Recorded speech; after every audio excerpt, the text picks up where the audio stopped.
Faizan Sayed is with us today, Executive Director of the Council of American Islamic Relations, and I thought that after yesterday's program, where we got call after call on Islam, it might be good to get an expert from the world of Islam on our program, and so we thank you, Mr. Sayed, for joining us today. Thank you for joining us in our studio here in downtown St. Louis. Well, thank you so much for having me. It's my pleasure to be here. Well, now, many people believe that Islam is a violent religion. Would you please tell us what's your understanding on this matter? Well, first of all, Islam, like any religion, is just a religion. No religion is inherently violent or inherently peaceful. The people who follow these religions, they can then choose to be violent or they can choose to be peaceful. There are 1.6 billion Muslims in the world, and the number of terrorists in the world, there may be a few tens of thousands of people around the planet. That represents 0.001% of the total population of people. So the reality is that Islam very clearly says in the Quran that if you take the life of one innocent person, it's as if you've killed all of humanity. And if you save the life of one person, it's as if you saved all of humanity. So this is the religion. This is the religion that I, along 1.6 billion people in the world, follow. And it's the religion that I believe the majority of Muslims understand as well. Now, we get people calling the program who say that those like Omar Mateen are following the tenets of Islam. They're doing just what their holy book says. Well, it's interesting about Omar Mateen. Omar Mateen is not an Islamic radicalized terrorist. He has no connection to any terrorist organization around the world. He is an all-American psychopath. And when the more information that comes out on this guy, we realize this guy was struggling with his sexuality. He was bipolar. He used to beat his wife. He wouldn't attend Islamic centers. He wouldn't come to the Ramadan prayers as well. And this person then snapped, like so many other people have snapped in this country. We live in a country that's had over 133 mass shootings this year alone. So the reality is that when we label Omar Mateen as just being a radicalized terrorist, it really makes us be lazy in understanding what are the driving factors behind this person and other people as well. Just like the San Bernardino shootings, many people stated that these people went onto social media and said that, we're doing this in the name of ISIS. But the FBI held a press conference a few months ago where they said, no, that was incorrect. That was false. That never happened. So the reality is that when a Muslim does an attack that's really heinous within this country, the first media reports that come out often say that this person's a terrorist, this person has links to ISIS, and only as time goes on and more information comes out do you realize the other way as well. One thing that I'm really concerned about is how can a person murder 49 people? How do you physically do that? And the reality is he had an assault rifle weapon with an extended magazine, and he went into that place with tremendous hatred, and he gunned down so many innocent lives. And I think as Americans, we really have to think, do we want to live in a country where these types of mass shootings happen almost on a daily basis, or do you want to live in a country that's safe for everybody to be in? Well, the news we heard from CBS this morning is that Omar Mateen was gay and contracted HIV with a Puerto Rican lover and was angry about that. If true, don't know if it is, I'm not saying it is or isn't, but that would indicate that ISIS has nothing to do with what happened in Orlando. That's right. And what we have to realize is often we empower the very hate messaging by linking this person to ISIS. You saw after this attack, ISIS that had no connection, they probably had no idea this guy was going to do anything. They then go on social media, they then go out with their media campaign, and they take credit for it. And by taking credit for it, they're trying to really expand their sphere of influence.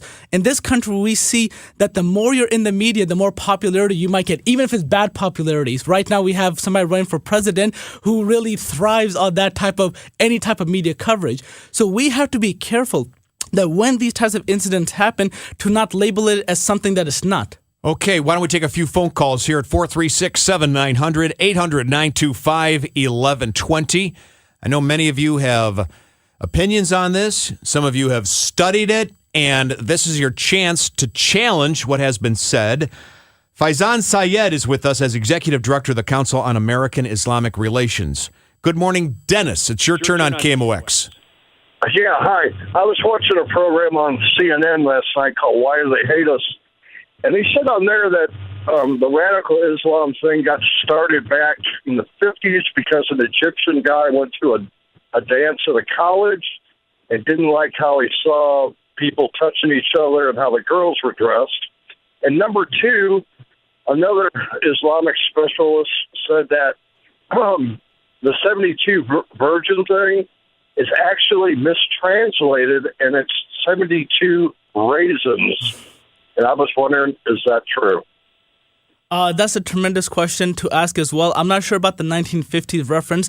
What I do realize is that many of these radicalized groups, they are not religious groups. They're not people who read the Quran and they're like, oh, wait a second, I discovered something new. These are politically motivated individuals who live in countries that have gone through civil war, they've gone through foreign invasion, they've gone through poverty or extreme oppression by their governments, and it pushes people to the extremes.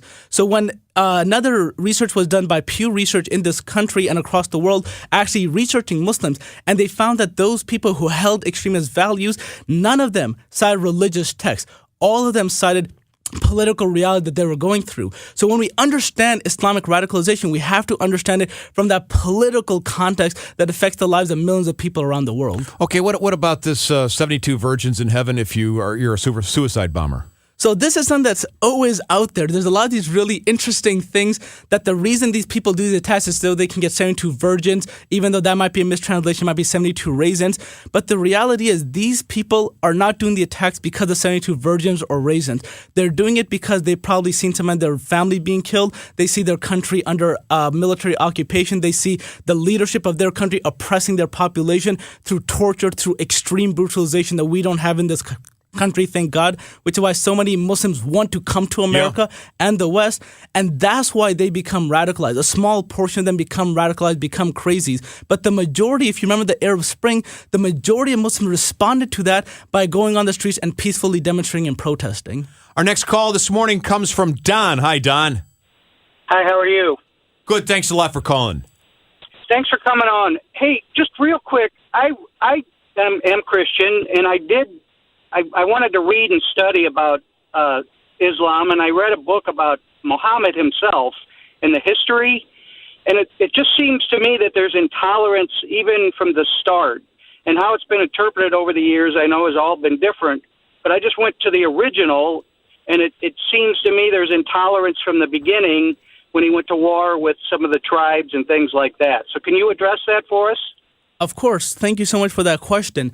During the time of Muhammad, peace be upon him, like any prophet, when he first preached to his people to worship one God alone and to abandon idol worship, the people oppressed him, they oppressed and killed his followers, and they actually kicked him out of his hometown, which was Mecca at that time.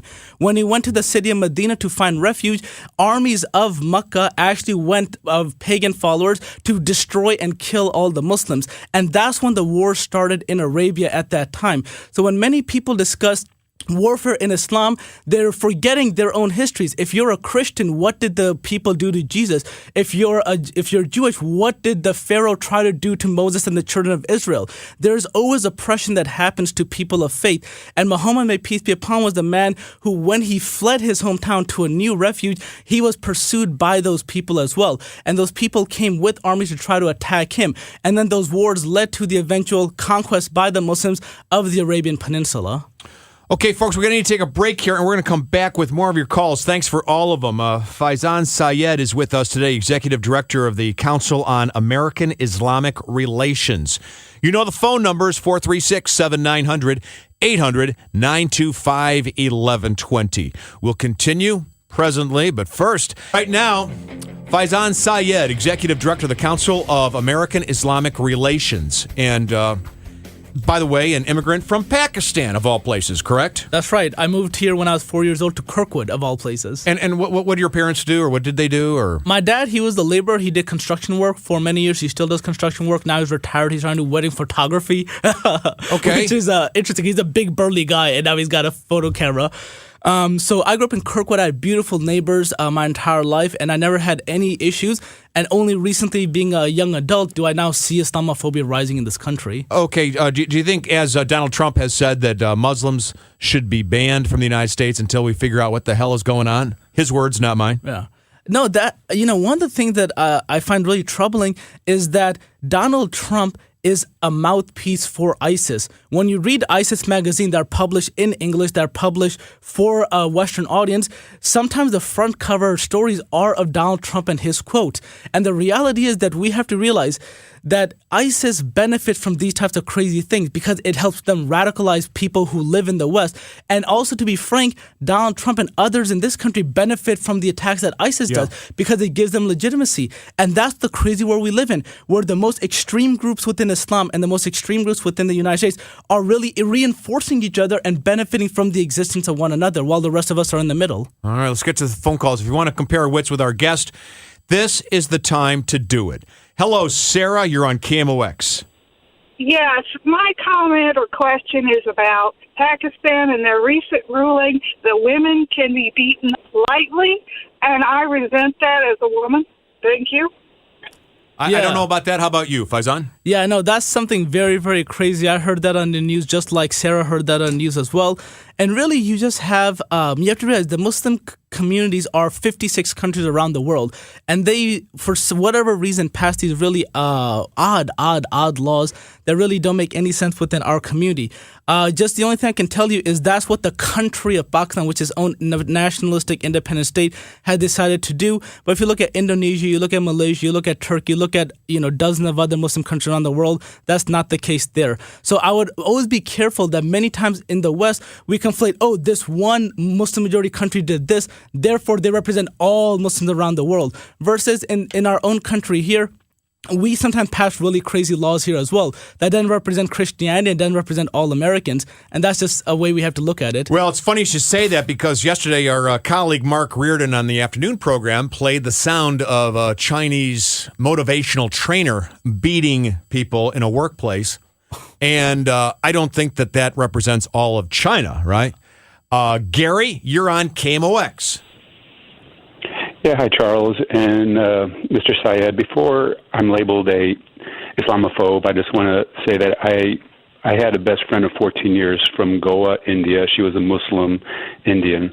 So that's nothing to do with what I'm going to say. But I have a problem with the way Mr. Syed seems to deflect radical Islam's problems to an occupation or are Muslims being killed or victimized, and our problems with guns being extended magazines.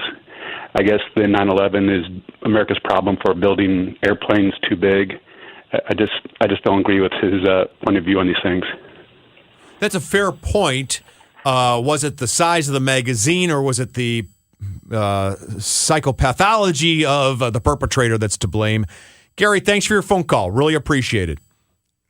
Thank you so much, Gary, as well. I don't really think that you and I are in too much disagreement. The reality is that we as Americans, we have a problem with mass shootings within this country. 133 just this year alone, over 300 last year alone. And what I'm trying to get at is that why are these shootings happening again and again? What is it about the United States versus Europe where that has very few mass shootings? What's the difference between these two nations? I think we need to take a long, hard look and figure out what that is. Rick, good morning. You're on KMOX. Yeah, good morning. This is Syed. Good morning. Conversation here. You're getting at some of the part of the question I was actually going to comment on, and it gets to this issue of we've developed, regardless who gets elected, it seems like we've got a rather divisive attitude amongst a fairly large part of our population, and I'm just really concerned about where this ultimately leads, regardless of whether or not we get tighter gun control. And for the record, I'm in. We lost him. Sorry, Rick, your phone went out. As it turns out, we just have 30 seconds to go in the program this hour anyway. All right, so I want to thank you very much for sharing some of your thoughts with us today. Our guest has been Faizan Syed. Too many calls, too little time. Maybe we can do this again sometime. Of course, I would love to. All right, sounds good. And again, Mr. Syed is Executive Director of the Council on American Islamic Relations in Missouri.